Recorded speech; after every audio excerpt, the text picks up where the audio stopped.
Hello viewers, আজকে আরেকটি বিষয় নিয়ে আপনাদের সামনে আসলাম আর কি।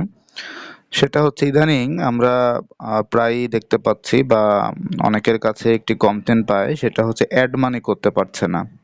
সেটা বিকাশ, নগদ, হ্যাঁ, বিভিন্ন ওয়ালেটে অ্যাড মানি করতে পারছে না। তো নিশ্চয়ই আম, আমরা হয়তো অনেকে জানি, অনেকেই জানি না। সেটা হচ্ছে রিসেন্টলি বাংলাদেশ ব্যাংক নতুন একটি নিয়ম চালু করেছে। এই বিষয় নিয়ে এর আগে আমার একটি ভিডিও আছে, আমার চ্যানেলে দেখতে পারেন, যে প্রতারণা ঠেকাতে বা আহ, আর্থিক প্রতারণা বা ফ্রড যেটা মানুষের সাথে অনেকেই করে, যারা প্রতারক চক্র আছে, মানুষের সহজ সরলতার সুযোগ নিয়ে অনেকেই নিঃস্ব করে দিচ্ছে বা নিঃস্ব করে দিয়েছে। তো এই বিষয়টা ঠেকানোর জন্যই বাংলাদেশ ব্যাংক নতুন একটি নিয়ম চালু করেছে, যেটা এই মাসের 1 তারিখ থেকে সকল ওয়ালেট, মোবাইল ওয়ালেট যারা আছেন তারা এটা চালু করেছে। সেটা হচ্ছে একটি কার্ড দিয়ে, নতুন একটি কার্ড দিয়ে অ্যাড মানি যখন আপনি করবেন, প্রথমে আপনাকে 500 টাকার একটা বাধ্যতামূলক একটি অ্যাড মানি করতে হবে। 500 টাকার বেশি করতে পারবেন না। 500 টাকার বেশি করতে পারবেন না। 500 টাকার একটি অ্যাড মানি করতে হবে, এবং অ্যাড মানি করার সময় আপনাকে সেই কার্ডটি সেভ করতে হবে। এ প্রসঙ্গে বলে রাখি, যদি বিকাশে বিশেষ করে আপনার আগে অ্যাড মানি করেছেন এবং কার্ডটি সেভ করে রেখেছেন, তাহলে ওই কার্ডগুলোতে আপনার অ্যাড মানি হবে। ওইগুলো নতুন করে সেভ করার প্রয়োজন নেই। আর যদি সেভ করা না থাকে কোনো কার্ড, তাহলে আপনাকে প্রথমে অ্যাড মানি করতে হবে 500 টাকা, কার্ডটা সেভ করতে হবে। এটা বাধ্যতামূলক, সেভ করতে হবে আপনাকে।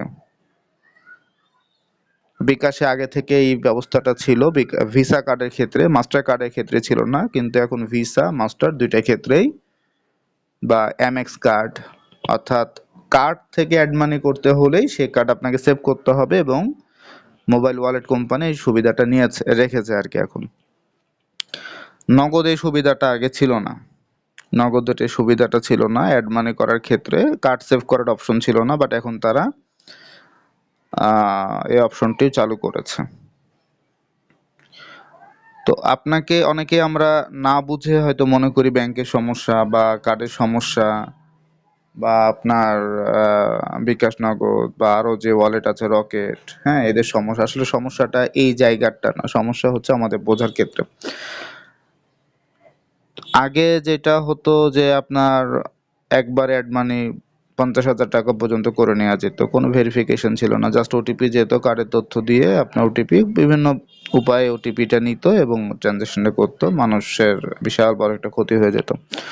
তো এই বিষয়টা না বোঝার কারণে আমরা অনেকে মনে করি সমস্যা সমস্যা ব্যাংকের বা কার্ডের না, সমস্যা হচ্ছে আমাদের ওই বিষয়গুলো না জানার হয়তো। তো যেটা করবেন এখন, এরকম যদি কোনো প্রবলেম পান, প্রথমে দেখবেন আগে আপনার কার্ডটা সেভ আছে কিনা। নগদে তো ছিলই না, সো নগদে নতুন করে সেভ করতে হবে। যখন আপনি অ্যাড মানি করবেন, আপনাকে কার্ড সেভ করতে হবে, আপনার ফেস ভেরিফিকেশন করবে।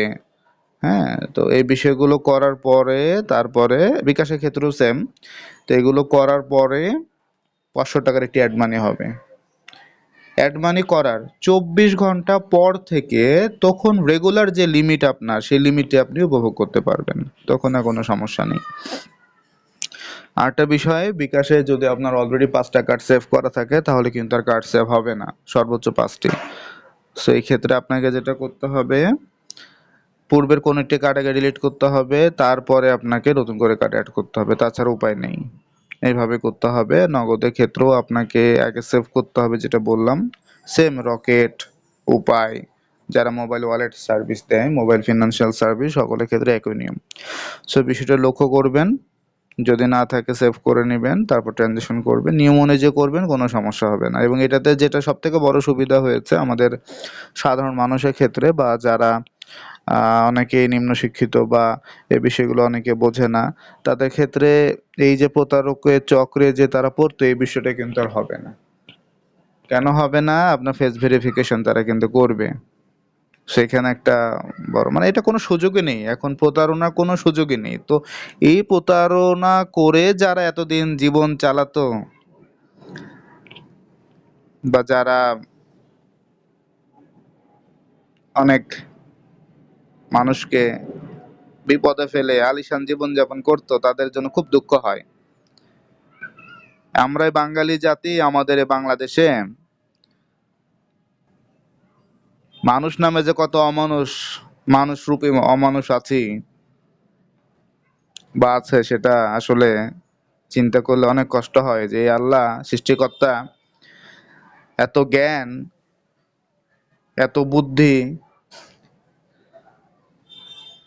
তারপরে সুস্থ সবল মানুষ হওয়ার পরেও মানুষের ক্ষতি করাতে আমরা সব সময় ব্যস্ত থাকি। একবারও চিন্তা করি না এটার ভবিষ্যৎ ফলাফল কি। তো যাই হোক, এ বিষয়ে কথা বলতে গেলে আসলে অনেক কথা হয়ে যাবে। কষ্ট হয় আমাদের এই জাতির জন্য আসলে। তো তাদের রাস্তা তো বন্ধ হয়ে গিয়েছে, এটার জন্য বাংলাদেশ ব্যাংক এবং যারা এই ইমপ্লিমেন্ট করেছে বিষয়গুলোতে অবশ্যই অনেক সাধুবাদ পাওয়ার মতো একটা কাজ করেছে। আর যারা গ্রাহক আছেন তারা এইভাবে বিষয়গুলো দেখবেন, দেখে যদি সমস্যা হয় সমাধান করে নেবেন। একান্তই সবকিছু ঠিক থাকার পরও যদি না হয়, তাহলে হয়তো বা আপনার ব্যাংকের এন্ডের লিমিট বা কার্ডের লিমিট বা অনেক সময় মোবাইল ওয়ালেটের লিমিট শেষ হয়ে যেতে পারে, বা এই বিষয়গুলো আছে কিনা এগুলো একটু চেক করে, ই কমার্স ওপেন আছে কিনা, অনলাইন ট্রানজাকশন করবেন, ফান্ড ট্রান্সফারটা অ্যাক্টিভ আছে কিনা আপনার কার্ডের ক্ষেত্রে, এই বিষয়গুলো চেক করে নিয়ে সমাধান করে নেবেন, আশা করি সমস্যা হবে না।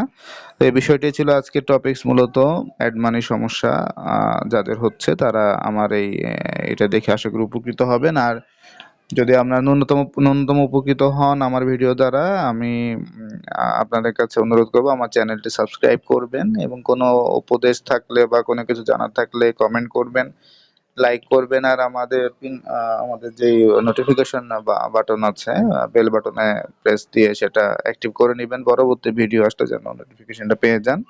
সবাইকে ভালো ভালো থাকবেন। আসসালামু আলাইকুম।